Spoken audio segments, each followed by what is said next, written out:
Real some shots of you. Well, I can go wrong because there are lots of little picky things that I will see that I will fiddle with that aren't quite... With like one of these installations, how do you know when it's finished?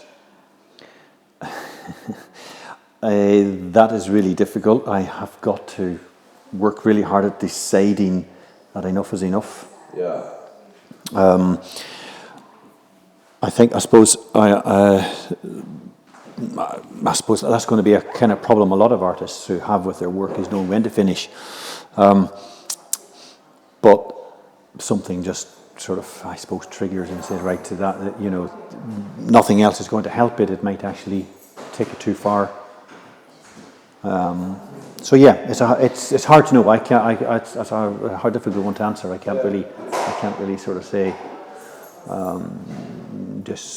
I suppose it becomes instinctual when you kind of think, well, that says what it needs to say. Yeah.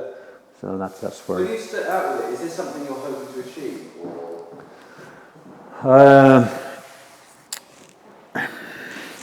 I think something to achieve. I suppose some sort of coherent piece of work, whether that's sort of like temporary or permanent. This work is all about drawing. It's effectively a line drawing. It's a response to the space, and it's probably trying to get an honest response to the space, something that I kind of, that for me feels like it's kind of growing within the space. But yes, it's... Yeah, so when you arrived on, yesterday at 10 o'clock, and we just finished at 4, when you arrived, did you see it and know straight away this is what I'm going to put together in that environment? Not in the least. I thought I had some ideas where it might go, but again, it's like working with the material. It's kind of finding what it will do within a given space. So you're realizing how is it going to stick? How is it going to attach itself to the handrail? It was moving a little bit too much on the handrail, so it wasn't really holding any forms that I was trying to kind of build. So it then became very much trying to work with what was here. So that's how it's grown quite organically, really. So as soon as you start drawing a line, I call it drawing, you know, you're pulling a line out, trying to make the space, everything then becomes a response to that little previous line you've made. So you're kind of then, you know, you start kind of constructing something that's beginning to flow, and then you've got to change direction, and then it's sort of, you know, you're responding to that by taking it elsewhere. It's probably... Is it different in every space? Oh yes, yeah. This would not repeat in any form. There may be similarities, I suppose, because it's always going to be lines pulled out if it's this sort of form. But it would be very different. And I suppose as well, working with particular, you know, in a particular space, you kind of learn about you learn about the material that you're kind of working with and what they're going to do. So no, it would be very different. It's very much a very site-specific response. So no, it's never going to be the same. It is the first time I've ever had something like this in the gallery. I just wondered if you could touch on what it is about yarn that you find appealing to use as a medium. I like the way the colour. I like colour. I like line. The yarn. These pieces kind of grew out of a series of drawings. I was creating a lot of line drawings with pen and ink, using biros, anything that would draw a line and continual, like a repetitive motion. I kind of like trying to get into, you know, it's almost making yourself quite sort of robotic and repeating a process and seeing what will grow from it. You're learning about the material. So then trying to take that off the page, I found that the yarn had the intensity of colour and the crisp sort of lines that you could make.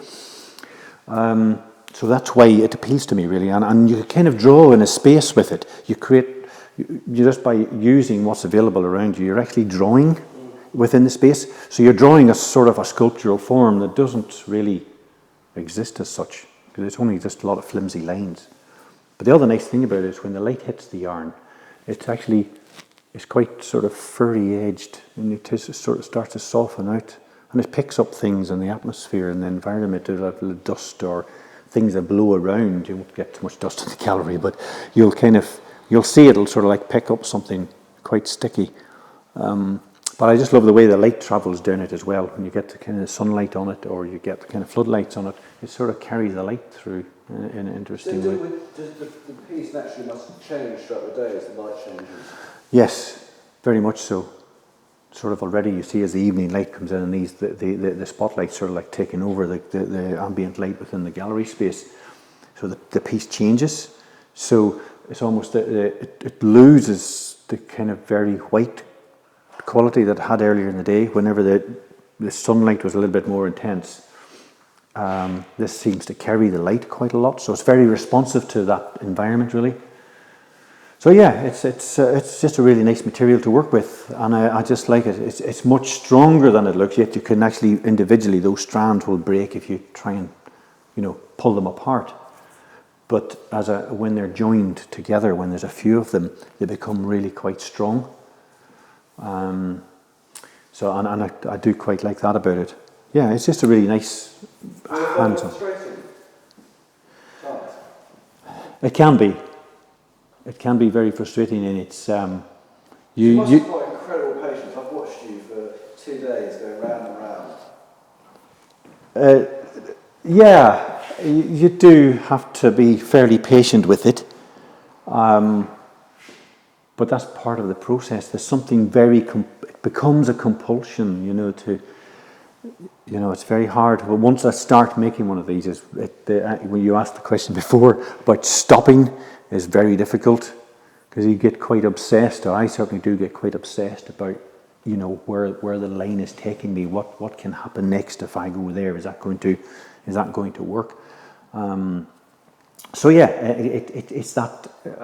I like drawing. I like using sort of line and drawing, so it becomes very much the same thing. Yeah. And now you said that it's finished. The show opens tomorrow at 2:00. Are you happy with it? Yes, I am. I would say I'm 99.9% happy with it, because I know there's other things that could have happened, but at the same time, it has been a kind of it's a happening in itself, really, because when you start building the work, when you start constructing this, it's you've kind of got to go with it, and you could completely, after yesterday, I could have easily decided, right, it's not working the way I want it. I'll take it out and start again. But it's almost sometimes you've got to just get through that and think, well, actually, no, there was a reason why you put those lines there in the first place. Something was working that you initially liked, so just re-look at that. And I think once I came in today and I started, because of that, I felt quite differently about it when I came in this morning. Well, we're glad, and it's been a pleasure working with you, and we're delighted to have you work on this show. Oh, thank you. It's been great. It's been a great experience. It's been nice to produce this piece here. It really has. That's great. That's 10 minutes. Is it? Yeah. Which is perfect amount of time, really. Okay, is that okay? You're really good at this. You've obviously done this before. Yeah, you said that, Todd. No. I see you on question time now. I knew I'd need you somewhere. No. That's really good. Right, you take that first. Right.